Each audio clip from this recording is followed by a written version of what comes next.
সপ্তাহের ব্যবধানে সবজির কেজিতে বৃদ্ধি পেয়েছে ২০ টাকার বেশি। ফেনীতে ৬০ থেকে ৮০ টাকার নিচে কোনো সবজি নেই। ডিম ও পোল্ট্রি মুরগির দাম বেড়ে চলছে, স্বস্তি নেই মাছ ও মাংসের বাজারে। কোরবানি ঈদকে সামনে রেখে বেড়ে চলছে মশলার দর। তবে জেলা আইনশৃঙ্খলা কমিটির সভায় মশলার দাম নিয়ন্ত্রণে ভ্রাম্যমাণ আদালত পরিচালনার কথা বলেছেন জেলা প্রশাসক।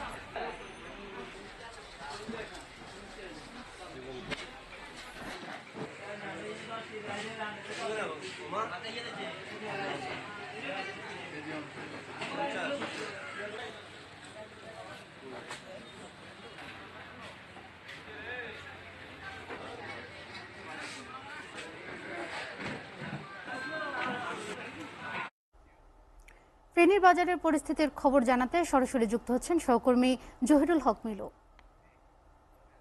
মিলু, জেলার খাদ্যপণ্যের দাম এক বছরে কেমন বেড়েছে? ক্রেতা বিক্রেতাদের প্রতিক্রিয়া কি জানাবেন?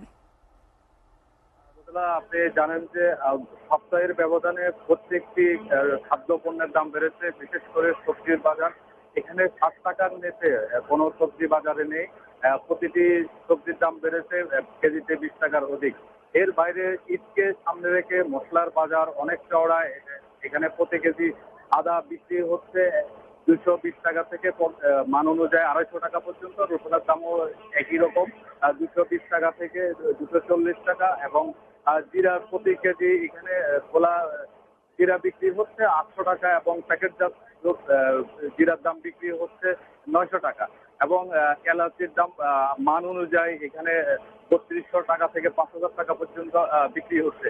এবং পাশাপাশি ডিম এবং পোল্ট্রি মুরগির দাম বেড়ে চলছে। অর্থাৎ প্রতি ডজন ডিম এখানে বিক্রি হচ্ছে ২৪০ টাকা থেকে ২৬০ টাকা পর্যন্ত। এবং পোল্ট্রি মুরগি পকার বেডে ২২০ টাকা থেকে ২৪০ টাকা পর্যন্ত। এবং সোনালী মুরগি ৩৩০ টাকা থেকে ৩৫০ টাকা পর্যন্ত বিক্রি হচ্ছে। এবং বড় মাছ যেটি সামুদ্রিক মাছ ২৫০ টাকা থেকে ৩০০ টাকা বিক্রি হতো, সেটি এখন ৪০০ টাকার নিচে এখন কোনো মাছ নেই। এবং বড় বোয়াল কিংবা রুই মাছ যেটি ৮০০ থেকে ১৫০০ টাকা পর্যন্ত দাম হাঁকাচ্ছে ক্রেতারা। এবং এখানকার যারা স্বল্প আয়ের মানুষ, তারা কিন্তু এই বাজারের অস্থিতিশীল অবস্থার কারণে তারা এই বাজারে হিমশিম খাচ্ছে। তারা এই জন্য সরকারকে এবং আইন শৃঙ্খলা বাহিনীকে বাজার মনিটরিং এর জন্য বারবার তাগিদ দিচ্ছে। তারা বলছে যে তাদের যে আয়, সেই আয় অনুযায়ী তাদের বাজারের সাথে তারা হিমশিম খাচ্ছে। তারা এই বিষয়ে